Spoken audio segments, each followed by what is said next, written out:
Generac Power Systems es una empresa americana fundada en 1959 en Estados Unidos, en el estado de Wisconsin. Es una empresa de presencia global, la cual tiene como objetivo principal el me pone nervioso. Sí. Tenemos un micrófono. Está bien. Tiene como objetivo principal el diseño, fabricación, distribución y puesta en marcha de aplicaciones para grupos generadores y soluciones de respaldo. Adicionalmente también tenemos equipos de grupo motor para el cuidado de jardines, así como productos residenciales, industriales, móviles, para aplicaciones en construcción, en la industria de emisión crítica. En fin, es una empresa que tiene como foco el respaldo de energía en condiciones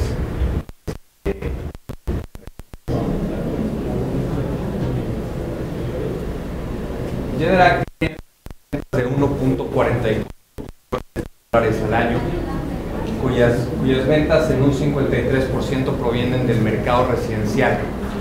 Uno de nuestros productos más icónicos es un equipo Guardian de la serie de lo que llamamos enfriados por aire, las aplicaciones de respaldo residencial. El 75% de los hogares que tienen sistemas de respaldo en Estados Unidos tienen un producto Guardian de nuestra marca. Eso les da un panorama más o menos claro de que, bueno, Generac en sus 55 años, 56 años que tiene en el mercado, pues se ha consolidado realmente como una de las líderes en este sector y en aplicaciones de respaldo.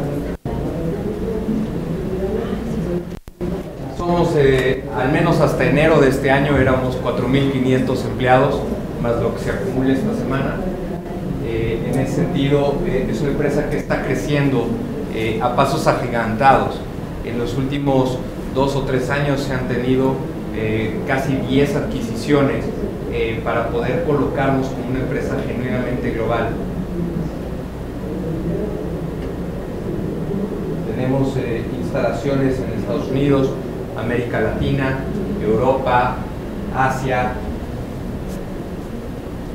Esto es una idea del 2011 al 2017, las empresas a nivel global que hemos ido adquiriendo paulatinamente.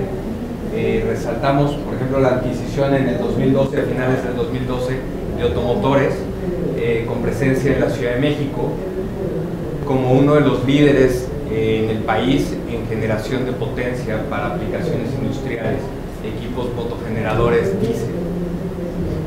Pero no con ello puedo reducir, por ejemplo, Tower Light en Italia, posteriormente PowerMate en Estados Unidos, Mac, que es una filial que se enfoca en lo que son y bombas de succión para construcción.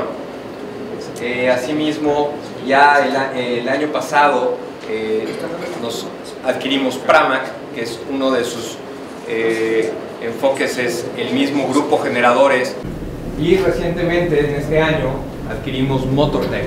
Motortech es una de las firmas más importantes en el desarrollo de sensores y material de desarrollo para equipos a gas, motores a gas.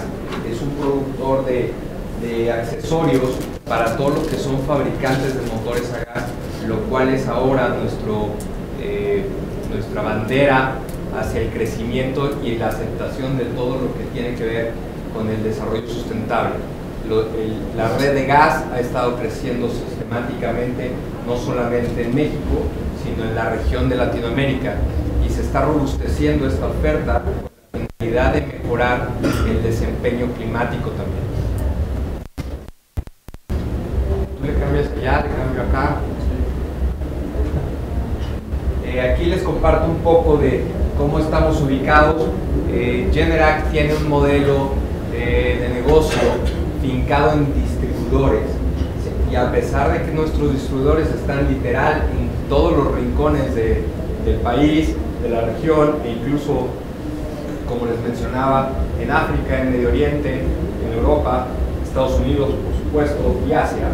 También tenemos fábricas, tenemos soportes, tenemos respaldos en cada una de estas latitudes directamente, lo cual nos presenta ante un mercado altamente competitivo como una oferta realmente de confianza para respaldar a cada uno de los usuarios de manera inmediata en su sentido, en sus aplicaciones de.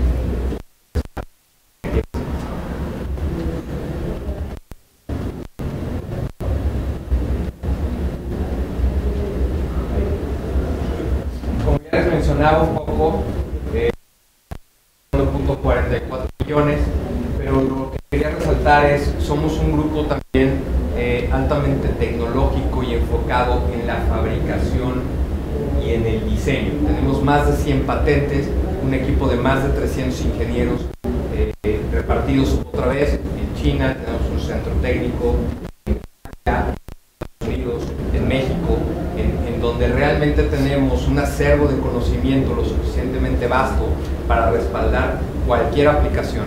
Nuestros productos industriales van desde 7 a 22 kilowatts hasta 2.5, 2.75 y 5 megawatts. Entonces realmente estamos en una gama bastante amplia para poder realmente respaldar al mercado en cualquier necesidad y en cualquier aplicación, sin importar cuál sea el nicho. Hablemos de hospitales, hablemos de minería, agricultura, tenemos obviamente un abanico de configuraciones y aplicaciones para dar soluciones. Nuestros equipos tienen la posibilidad de utilizar combustibles como diésel, gas y biofuel, que es una relación entre gas y diésel en la misma combustión. Estas son soluciones que hacemos directamente sobre los cabezales de los motores, precisamente para poder atender diferentes sentidos de disponibilidades de dichos combustibles. Nuestra distribución global, realmente tenemos clientes de todos los tamaños y de todas las. Y tenemos obviamente distribución con mayoristas eléctricos, minoristas, comercio electrónico. Tenemos también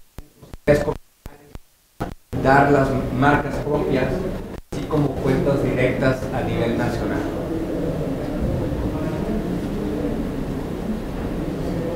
Bueno, y ahora sí, como decía mi abuelita, a lo que te truje. Hablemos un poco de las potencias de los grupos generadores, qué son, cómo se llaman y por qué se llaman así. Las potencias en los grupos generadores están establecidas por la ISO 8528. Es un estándar internacional que realmente define y determina a qué le llamamos qué y por qué debemos de llamarle de esa manera y cuáles son esas aplicaciones. Las potencias de los grupos electrógenos son determinadas por el motor en sí. Entonces son los proveedores de motor quienes establecen las capacidades, tanto mínimas como máximas, para aplicar estas potencias. Y al igual que un motor automotriz, es sumamente relevante darle la aplicación de potencia adecuada para mantener su vida útil, extender sus mantenimientos y obviamente darle el uso eficiente para que la combustión sea la correcta y no se tenga consumo de combustible, desgaste paulatino de los cabezales, degradación del aceite, en fin, es un motor de combustión interna el cual tiene que ser trabajado de la manera adecuada, y es por ello que la selección correcta de la potencia para la aplicación solicitada es tan relevante. Empecemos por la potencia más común, que es la ESP o potencia de emergencia o potencia de respaldo stand-by. Lo que realmente hace esta potencia, y aquí voy a buscar que se ve súper bien, de stand-by, el motor es capaz de proporcionar el 100% de la potencia ofrecida, pero solamente en momentos puntuales y solamente puede durante 200 horas totales a lo largo del año. Por eso es que se le conoce como potencia emergente.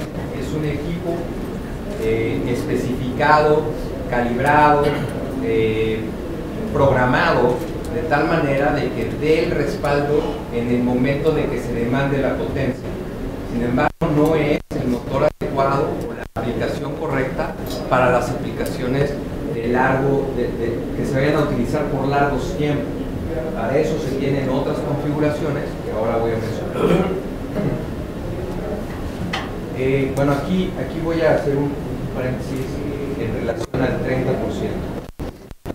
Todas las potencias, sin excepción, para poder calcular su eficiencia y su factor de carga, utilizan que por debajo del 30% no se discriminan las potencias, sino que se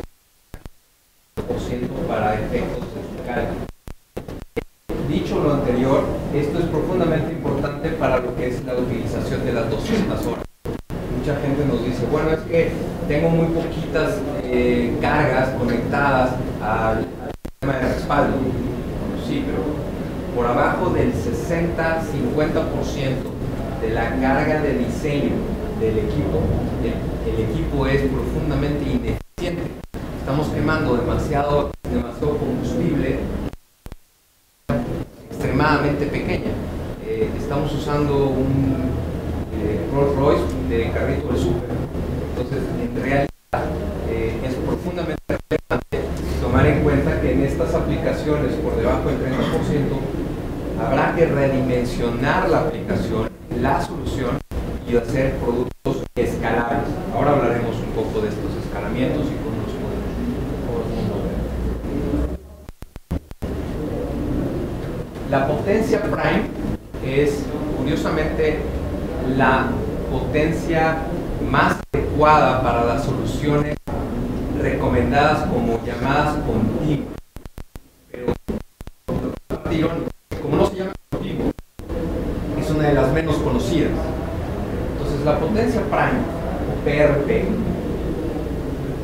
tiene la capacidad de dar el 100% de la carga solicitada demandada y especificada por el fabricante en un 100% por 24 horas, es decir, por tiempo indefinido. Sin embargo, es para cargas variables. En ese sentido, el promedio de las cargas no debe de exceder el 70% de la carga máxima.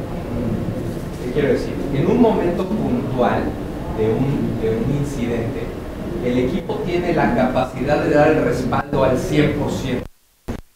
Pero como tiene cargas variables y a lo mejor es un equipo que utilizo viernes, lo utilizo de 8 de la mañana a 6 de la tarde y está prendiendo y apagando y además la carga que demanda no es la misma porque en la mañana tengo arranques de motores o en las tardes tengo toda la iluminación, en fin, estas cargas son variables. Al momento de sacar un promedio de estas cargas, este equipo puede trabajar 24 horas de manera constante, voy a cambiar la palabra continuo para no confundir, de manera constante al 70% de la carga máxima definida. ¿Sí? Es por ello que esta es la potencia que en realidad la mayoría de las aplicaciones críticas, que son aquellas que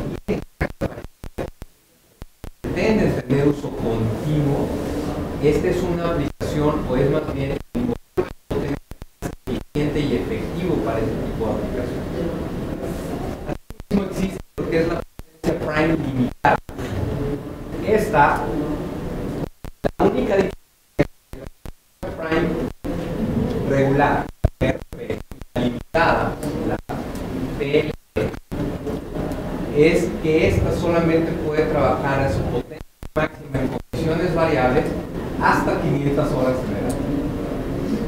Esa es la diferencia. Entonces, digamos que esta es un híbrido entre stand-by y potencia continua. Y asimismo, con las mismas consideraciones, ¿no? El anterior, 70% promedio las 24 horas. tú manejas el 70% promedio de las 24 horas, es prime, Claro. si ya no es limitado. Pero otra vez, todo esto es profundamente importante especificarlo desde un inicio porque los motores se configuran de ese modo. Entonces, los motores, al igual que muchos de los componentes hoy en día, ya están computarizados, ya tienen sensores, ya tienen controles mucho más sensibles. Entonces, tienen esta capacidad de decirte cuántas horas has estado trabajando en equipo. Y en algunos configuras con la potencia adecuada para la aplicación que deseas, manda una alarma y se protege. Si tú estipulas un equipo Prime Limited y lo pones a trabajar en condiciones Prime, a las 500 horas se va a la luz. ¿Okay? Entonces es por ello que el entender la aplicación desde un inicio y escalarlo, como lo mencionaba hace un momento, es tan relevante.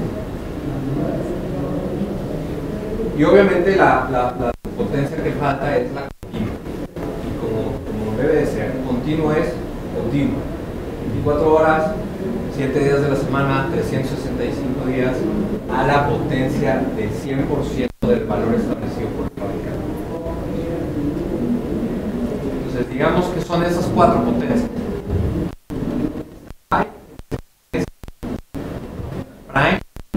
Prime Limited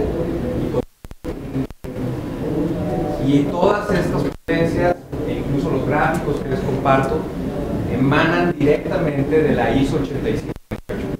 Es el estándar internacional que define a los grupos generadores importantes.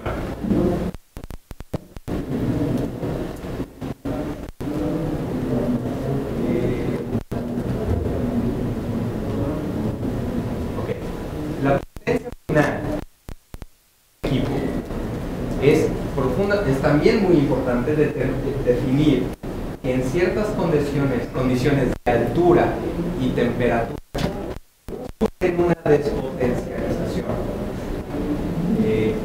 ¿A qué me refiero? Nosotros en la Ciudad de México estamos a 2.300 metros de altura. La cantidad de oxígeno y de aire que hay en estas alturas no es la misma que con lo cual el proceso de combustión y de explosión dentro de la cámara del motor de combustión interna funciona distinto. Entonces, en esas diferencias pierde potencia, pierde eficiencia. La combustión es menos rica. En ese tenor hay caída. Entre más altura. Ahora te lo muestro. Entonces, este es un ejemplo porque también hay una dependencia en relación a la temperatura ambiente. La temperatura ambiente también tiene un efecto en relación a la potencia. Entonces aquí en el eje X lo que tenemos es altitud en metros sobre el nivel del mar y aquí lo que tengo es el porcentaje de pérdida o de rateo. En ese sentido, en temperaturas bajas como 20 grados, 25 grados es la roja. Por ejemplo, la Ciudad de México es un ejemplo muy bueno. Entonces es aquí la gráfica morada. Entonces si yo me voy a 2200, que es más o menos por aquí, yo voy a tener una pérdida de potencia de un 8% para esta aplicación en específico. Cada motor, cada modelo de motor, cada fabricante de motor tiene una curva de despotencialización única. No hay dos motores de la misma, un motor de 700 kilowatts de la marca A comparado con el de la marca B no tienen la misma curva de despotencialización. Tiene que ver con el diseño de la cámara de combustión, con el diseño del árbol de levas, el tamaño del cilindro. Tiene que ver con más que solamente la potencia predefinida para su capacidad de entrega. ¿Okay? Esta información está está disponible para poder hacer los cálculos correctos de capacidad de aplicación. Nosotros en Generac tenemos esta información, la compartimos para poder dimensionar de manera efectiva las aplicaciones y soluciones que están buscando. Hay algunos casos, recientemente está mucho más, se ha hecho mucho más común el tema de los centros de datos, que le llamamos de misión crítica, pero junto con ellos algunas otras aplicaciones que ya venían sucediendo, como son hospitales, centros bancarios, ¿qué otro se me ocurre como misión crítica? Bueno, en realidad es el cliente el que determina qué es crítico y qué no es crítico. Hay empresas que a lo mejor nosotros consideraríamos que no son tan graves. Voy a llamar un centro comercial. Bueno, si se va la energía, es un caos, eso es un hormiguero, ¿no? Imagínense en el cine, se va la luz, bueno, eso se vuelve un problema de seguridad. Entonces, aun cuando no tiene la relevancia financiera, tal vez como un banco, como una casa de bolsa, como un hospital o un centro de datos, en realidad son condiciones de seguridad que también son consideradas misión crítica. Para este tipo de aplicaciones, en ocasiones las entidades certificadoras solicitan algún tipo de respaldo documental. Para este tipo de aplicaciones se hace una de energía y se hace una aplicación más a la medida, se otorga la documentación que el cliente para respaldar que su equipo realmente cumple con las condiciones de misión crítica. Muy bien. Entrando a lo que es la parte de recomendaciones para el dimensionamiento. El factor primordial o el elemento inicial para hacer el cálculo del dimensionamiento es la carga. ¿Qué es lo que vamos a conectar? ¿Dónde lo vamos a conectar? ¿Cuáles son los circuitos derivados? ¿Cuántos son? ¿Cómo está balanceada la carga? ¿Dónde están las pérdidas? ¿Es carga variable? ¿Es carga continua? ¿Son esenciales? ¿Son opcionales? ¿Lo puedo hacer? Y aquí es donde les voy a mencionar. Puedo diseñar modularmente para crecer junto con la aplicación. Cuando las aplicaciones de las cargas son muy grandes, en la mayoría de los casos no se instala o no se desarrolla la solución entera en una sola fase. Entonces, es muy importante que esas fases sean dimensionadas de manera modular. Nosotros ofrecemos que pueden interconectarse entre sí, sincronizarse y entrar en un paralelismo de suministro de energía, de tal suerte que puedes generar soluciones de gran magnitud de carga con sistemas modulares que asimismo pueden respaldarse uno al otro para temas de mantenimiento, para temas de meter y sacar un equipo respecto al otro, algunos arreglos especiales, por ejemplo, volvemos a los de misión crítica, en los que un generador respalda a otro que respalda baterías, en fin, todo esto puede ser modulado incluso para el tema del crecimiento propio de las cargas. Para el tema de dimensionamiento y las recomendaciones que nosotros hacemos para dimensionar esto, es siempre dejar un 30% de posibilidad de crecimiento, para que en el futuro hay muchísimas aplicaciones que al día de hoy no tenemos visualizadas. Les voy a dar un ejemplo. Tenemos un edificio que tiene un sistema de respaldo y en algún momento alguien dice, oye, ¿sabes qué? Vamos a hacer la remodelación del piso 32. Vamos a tirar y vamos a poner y tráete las soldadoras. Entonces la demanda de carga, no estaba prevista, ¿no? Es algo que no estaba previsto en el sistema de soldadura. Una planta de soldadura les va a exigir en el piso 2 está el data center del edificio. Y nada más tenemos una planta para todo. Ahí va a haber cierta inconsistencia en relación al respaldo que originalmente estaba previsto. Por eso es que el dimensionamiento de las cargas siempre debe de considerar un potencial crecimiento e incluso llamar previstos en relación a la vida útil del inmueble o de lo que se quiere respaldar. Perdón, ese 30% que dejas como para crecimiento, ¿tú la seleccionas instalada o demandada? Es muy raro, te explico. Tú tienes en tu proyecto, cuando estamos en la etapa del proyecto, tú tienes una estimación de tu carga instalada. Pero cuando ya la instalaste y tienes la medición real, lo usual es que tengas un incremento de las cargas que tú tenías de diseño. ¿Por qué? Porque vino el director y quiso un aire acondicionado adicional, o porque las condiciones climáticas te generaron que tuvieras que tener pluvial adicional, en fin, ¿no? Esto sucede cuando haces el diseño y luego el as-built, ¿no? Entonces ahí también tienes que tomar esas consideraciones. Lo que tú tienes en tu diseño es conceptual todavía. Entonces sí tienes que tener un factor de seguridad de diseño. Entonces este 30% también busca motivar estos posibles cosas que no viste, ¿no? O que no estaban en el diseño. No sé si contesté un poco. Sí.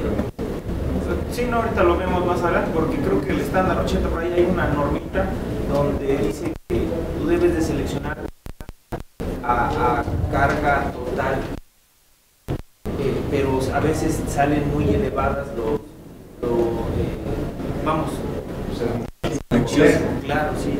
Entonces ahí, mira, me voy a recoger y te muestro cuáles son esenciales y cuáles son opcionales. Ahí es donde tú tienes que determinar. Estas cargas las quiero tener respaldadas en mi planta porque son esenciales para la operación de la aplicación, o en realidad son opcionales para temas de crecimiento, y en caso de una falla de suministro de la red realmente no es una carga crítica, literal dejas que se vaya. Entonces ahí tú puedes dimensionar un poquito hacia la baja, pero tú tienes que tener como proyectista una claridad de cuáles son esenciales para la continuidad del negocio y cuáles son opcionales. La recomendación es que obviamente protejas las esenciales para la continuidad del negocio con un 30% adicional, y en base al crecimiento propio de la operación determines si modularmente requieres no reemplazarla, sino agregarle un módulo adicional en paralelo, para que entonces puedas ir agregando estas opcionales como parte del crecimiento del proyecto. De esa manera no tienes las cargas al 100% completamente respaldadas y no sobredimensionas también. Pero sí es posible que en las esenciales haya un incremento de cargas. Sí.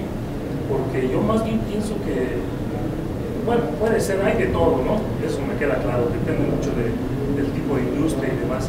Pero en todo caso, creo yo que las esenciales son las que ya van a quedar casi fijas, ¿no? Por el proceso mismo de la industria, de la planta, de lo que sea, por la misma instalación. Sin embargo, en las opcionales, pudiera ser que ahí sí se presentara ese incremento por adiciones, por modificaciones, por lo que fuera, ¿no? Carguitas a lo mejor que no se consideran críticas. No solo cargas no críticas, sino también se pierde de vista la potencia de arranque. O sea, todos los equipos tienen una potencia adicional al momento del arranque.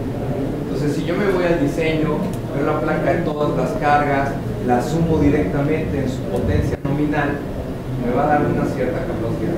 Y cuando echo a andar todo y quiero tomar la carga en un solo paso, no da. Es mayor porque tienes cargas de arranque. Porque aquí puse una tabla. Entonces, de hecho, considerar las dos, ese 30% en las opcionales y en las esenciales o críticas. Entonces, aquí tenemos, por ejemplo, algunos ejemplos de equipos industriales con lo que es la potencia de arranque con la potencia nominal. Entonces, por ejemplo, una sierra circular tiene una potencia de 1200 watts o 2 kilowatts, pero tiene una potencia de arranque del doble.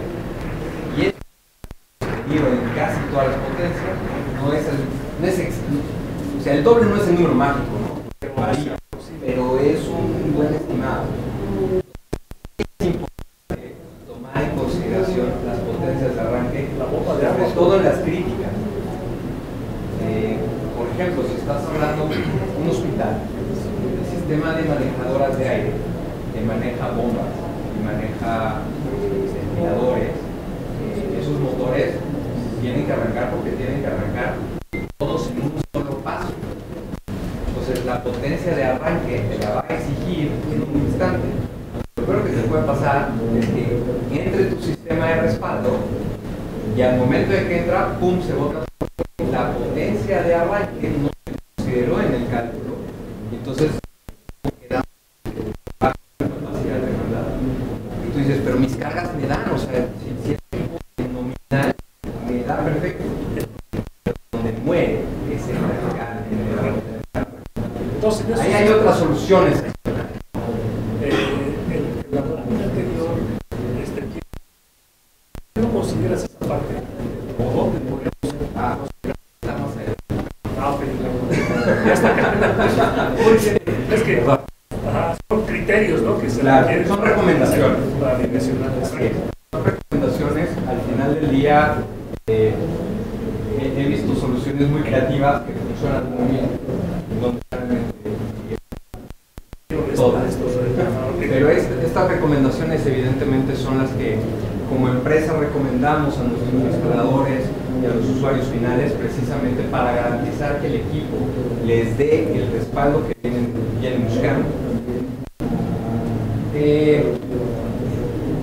Ya hablamos del crecimiento, el factor de carga anticipado, que es el crecimiento.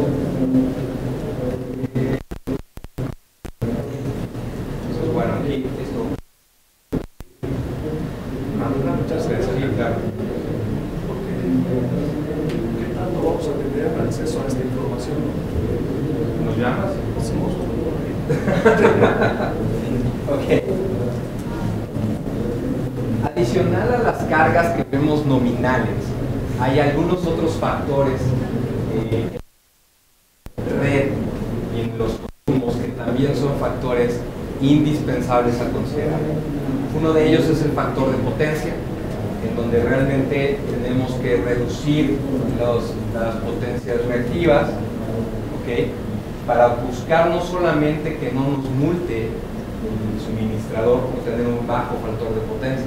En realidad es potencia que no es útil, es potencia que no tiene un efecto, y lo único que hace es sobrecalentar nuestros conductores, disparar nuestros interruptores, pero peor aún, nos genera variaciones de voltaje, y junto con ello vienen pues, el cáncer de toda instalación, las armónicas y los transitorios.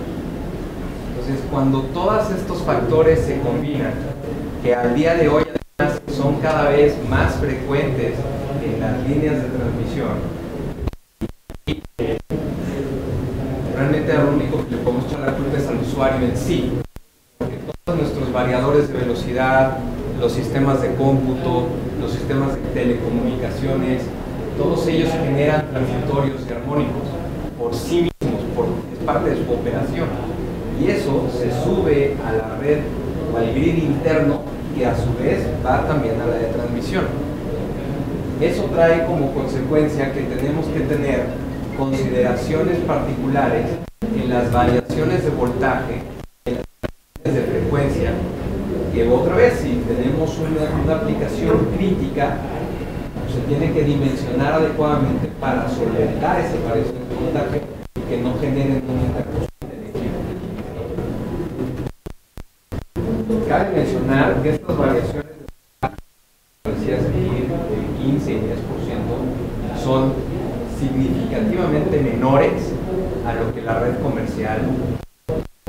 Entonces, en sí, el equipo de grupo generador ya realmente corrige, o más bien es capaz de absorber parte de estas variaciones, pero no podemos dejar de reconocer que es un motor de combustión externa, y Y esto es como cuando vamos en el coche en una subida y de repente queremos sacarle la potencia.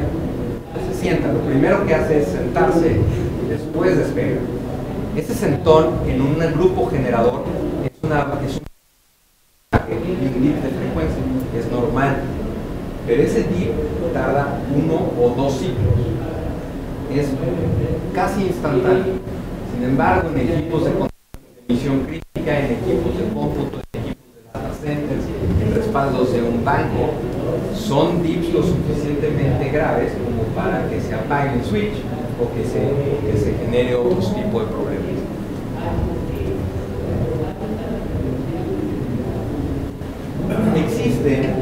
Existen en línea hoy, entonces existen disponibles calculadores o dimensionadores de capacidad. Estos softwares son muy socorridos para poder dimensionar y decir yo quiero un equipo con tantas potencias, con kilowatts, 440 volts, 1000 amperes, en fin, todos estos factores se alimentan a estas plataformas. Hay limitaciones en estos softwares, porque en muchos sentidos funcionan muy bien para cargas, pero cuando ya tenemos un grid determinado, el software que está disponible no puede visualizar la complejidad de ese grid, no puede visualizar los transitorios, no puede visualizar lo que ya mencionábamos del crecimiento potencial. Entonces en sí el software tiene sus propias limitaciones y no se puede utilizar como única fuente de dimensionamiento. Es una como un punto de partida para saber, bueno, al menos voy a necesitar un equipo de 1200 kilos. Al menos ya tengo un punto de partida para entonces ya sentarme con un especialista, tomar en cuenta los factores de crecimiento, tomar en cuenta los factores de despotencialización, tomar en cuenta ya la aplicación propia que estoy diseñando y ajustar si son 1200 o 1000 o 1500.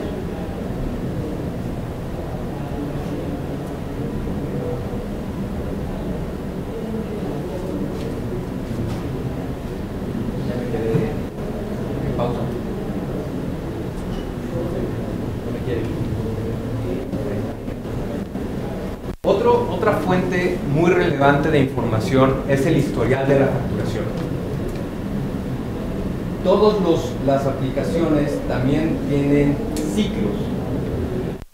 Vamos a pensar en el norte del país. En el invierno tienen una necesidad automática de sistemas de calefacción y en el verano tienen la necesidad de sistemas de calefacción. Entonces ellos por temas de clima, el cual hace que sus cargas a lo largo de un cierto periodo tengan variaciones naturales que ver con sus cargas propias.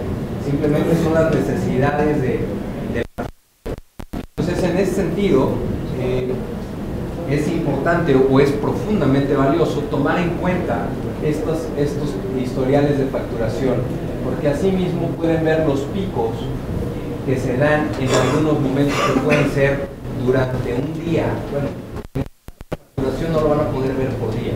Para el tema de verlo a más detalle por día o incluso por hora, hay que hacer un análisis de energía, el cual, bueno, hay muchas empresas que proveen de ese servicio, y eso les puede dar todos estos picos de arranque, lo que hablábamos hace un momento, ¿no? En ocasiones algunos productos es difícil obtener cuál es su potencia de arranque. Te pones un analizador de energía y simplemente ves cómo se comporta y te da el dato exacto. Pero otra vez, cuando hablamos de proyectos, como mencionábamos, no siempre tienes esa información porque el equipo tal vez no lo tienes físicamente. Tienes que recurrir al fabricante para que te provea de esa información valiosa que te dará la factibilidad de eso.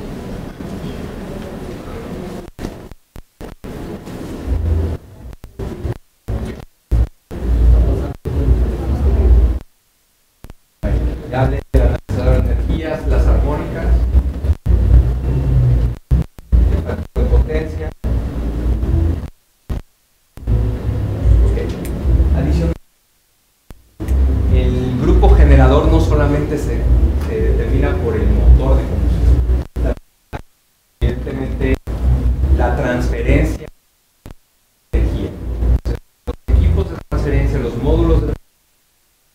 deben dimensionarse de manera adecuada para que tengan las protecciones adecuadas en relación al amperaje que van a estar demandando y hagan que esta transición de la potencia de respaldo con la potencia de la red sea lo más sutil y suave posible hacia la. Así la consideración de las ubicaciones de los generadores es profundamente poner el generador en donde nadie lo vea, en donde a nadie le estorbe, y usualmente tenemos problemas de tenemos problemas de espacio. Físicamente hay motores de dimensiones muy grandes, y esto sí tiene que ser tomado en cuenta para poder dar la efectividad y durabilidad del nuevo generador, que además considerar los escapes. Ponemos a veces y el escape da al cuarto, entonces eso es fatal y viene protección civil de paro, y ahí vienen los ductos tremendos y hay que sobredimensionar las tuberías y hay que hacer otro tipo de soluciones. Para terminar, no dimensionemos las cargas únicamente con un programa que bajamos de la red. No dimensionemos el equipo solamente con la carga que tenemos contratada por la sometida, que también es un error común. Es muy relevante y muy útil utilizar el historial de facturación, los datos de medición de un analizador de energías, pero lo más relevante y lo que nosotros realmente sugerimos es el de especialistas. Nosotros juntamos con este soporte y este respaldo de nuestra cadena de distribución para poderles dar esa certeza de cómo dimensionar y cuál es la aplicación más adecuada. Como decía, para efectos del presupuesto, de dimensionamiento del proyecto, existen herramientas que ustedes pueden tener para tener un punto de referencia, pero ya para la selección adecuada es profundamente relevante que puedan acercarse a un especialista que otorgue la selección del equipo es la más indicada para ti.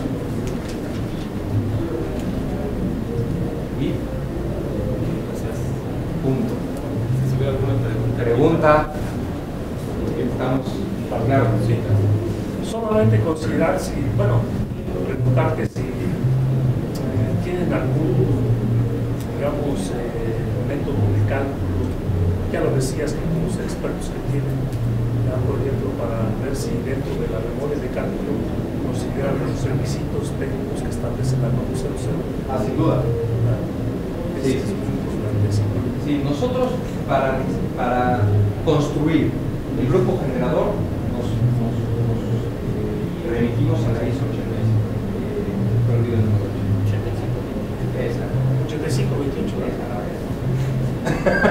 85-28. Ahí la tenías al principio. Sí, pero para efectos de instalación y aplicación, específica aplicación en México, la NOM 001 es la que dice.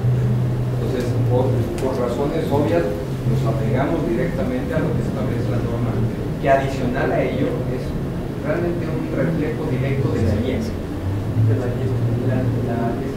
NEC, perdón, NEC. La NEC. O la NFPA 70, ¿verdad? La NFPA 70 se refiere más a temas de seguridad más que a temas de la NOM 001 y la NEC son para la parte eléctrica. La NFPA 70 se enfoca más a la parte de sistema contra incendio, porque al final tienes un motor de combustión con un inflamable. Entonces la NFPA 70 también se toca. Sí, ese es el de la otra pregunta para cerrar. Lógicamente pues se va a manejar combustible, ¿no? Se va a manejar diésel, gas o gas. Pero en el caso, por ejemplo, de algunas aplicaciones de estaciones de servicio que pues necesariamente tienen que contar con su planta de emergencia, pues van a tener ahí en el cuarto de donde esté este equipo su tanque, ¿no? Su tanque de diésel, ¿verdad? Sí. La pregunta es si los dispositivos, por ejemplo, el interruptor de transferencia, la parte electrónica o eléctrica que traiga el tablero de control de esta planta, ¿los hay a prueba de explosión? ¿O se requieren más bien a prueba de explosión? No. Por el hecho de tener ahí combustible. No se requieren, pues existen, Ajá. pero no se requieren Pero a no se prueba de requieren. explosión. Porque al final lo que tú tienes que hacer es aterrizar correctamente en cualquier descarga. Entonces el equipo que está estacionario en un sitio de riesgo potencial, lo que tienes que cuidar es tu sistema de tierra y tu sistema de aterrizaje correcto, y igual toda la parte de fuerza y control tiene que estar completamente aterrizado para evitar cualquier riesgo. Pues cualquier problema que pudieras tener en un puerto, se va a tierra, no pasa nada. Que de hecho es como funcionan las bombas de gasolina en las gasolineras, es como funcionan muchas de sus propias instalaciones. La red, la malla de tierras que se tienen en este tipo de instalaciones es claro. Sí, yo lo decía porque puede darse el caso de que haya alguna fuga en el tanque. Tenemos soluciones especiales para ese tipo de aplicaciones, con tanques de doble pared, con tanques contenedores con base tina, en fin, tenemos aplicaciones y soluciones específicas para contención de riesgos en situaciones más puntuales. Ahora, finalmente, esa parte por donde va a estar ubicado este equipo requiere de algún sistema de, por ejemplo, de ventilación positiva para expulsar, no dejar que entren gases y vapores provenientes de los tanques de combustible, por ejemplo. Depende de la solución propia, pero sí requiere de una ventilación adecuada, porque al final se tiene un sistema de enfriamiento que es un intercambiador de calor, un radiador, el cual por ventilación forzada tiene que arrastrar todo el aire y mantener en condiciones de temperatura el cuerpo del motor. Entonces sí tiene que contar con una ventilación determinada, pero otra vez es una aplicación específica, existen diferentes tipos de solución, hay radiadores montados sobre la flecha propia del motor con su ventilación forzada a través de una caseta acústica, hay radiadores remotos, hay intercambiadores de calor adicionales, depende del sapo de papel. Lo usual y lo comercial son los radiadores montados sobre la flecha del motor con ventilación forzada. ¿Con eso es suficiente? Es suficiente. Gracias. Tenemos una pregunta ya para cerrar. Sí, en cuestión de, por ejemplo, cuando se selecciona un generador, tienes que respaldar la parte selección. En cuanto a la regulación, hay especial. Sí. Nosotros tenemos diferentes aplicaciones y diferentes soluciones. Podemos utilizar UPS y actualmente estamos trabajando con Potencia Industrial, con el equipo que ellos tienen de Astronic, que es un acondicionador de energía, el cual mejora la calidad del suministro de dicha energía. Entonces, pero similar a lo que mencionábamos en relación a protección y seguridad, depende del sapo de la pedrada, o sea, no todo es para todos, pero para soluciones de aplicaciones electrónicas sí es recomendable tener una calidad de energía mucho más delicada para compensar y sopesar los dips que ya mencionaba, las radiaciones de voltaje, que son realmente un cáncer para ese tipo de soluciones. Va muy de la mano con centros de telecomunicaciones, data centers, que obviamente son críticos. Y en cuanto a un comentario que hacía, por ejemplo, la selección del motor, o sea, con motores eléctricos, por ejemplo, si pudiera utilizar yo así una recomendación de una selección para cierta altura, ¿no? Si es a nivel del mando, entonces estos también tengo que seleccionarlo así o sobredimensionarlo. Usualmente se sobredimensiona, porque lo que mencionaba es que se despotencializa. Pierde potencia conforme vamos incrementando la altura o la temperatura ambiente. Si los lugares muy calientes y muy altos, pues obviamente es donde más pérdida de potencia tiene. Perdón, pero ese punto se considera en el diseño, ¿no? Tiene que el ser momento en que vas a calcular la potencia. Así es. Y ahí vuelvo al tema de ir con el especialista, porque no es un número mágico. Una marca de motor A te da una curva de pérdida distinta para la misma potencia que un motor B. No son iguales. Con respecto al generador, una vez mencionado el generador, ¿cómo seleccionas el motor de combustible que vas a comprar? Porque normalmente la mayoría de los generadores te manejan dos potencias, que es la potencia estándar y la potencia continua. Digamos un caso específico para el generador que te ofrece 98 kilowatts de standby, 85 de continuo. ¿Qué potencia debe de tener el motor de combustión interna para poder alcanzar o dar tanto la potencia como el continuo como las cosas comunes que manejamos en la industria es calcular los grupos generadores a partir del alternador o del generador, como se llama. Pero en realidad el que genera la potencia es el motor de combustión, no es el generador. El generador en realidad es el que transforma ese movimiento mecánico en una potencia eléctrica a un determinado voltaje con una corriente establecida. Entonces, en ese sentido es al revés. No calculas o no estableces la potencia del grupo a través del alternador, lo haces a través del motor de combustión. Y de ahí, dependiendo de la aplicación específica, si quieres trabajar a media tensión, si quieres trabajar en 480, en 220, entonces seleccionas de manera adecuada el generador que acoplará con dicho motor de combustión. No sé si contesté un poco tu pregunta. Es al revés, o sea, no es del generador al motor, es del motor al alternador. Muchas gracias, Alejandro.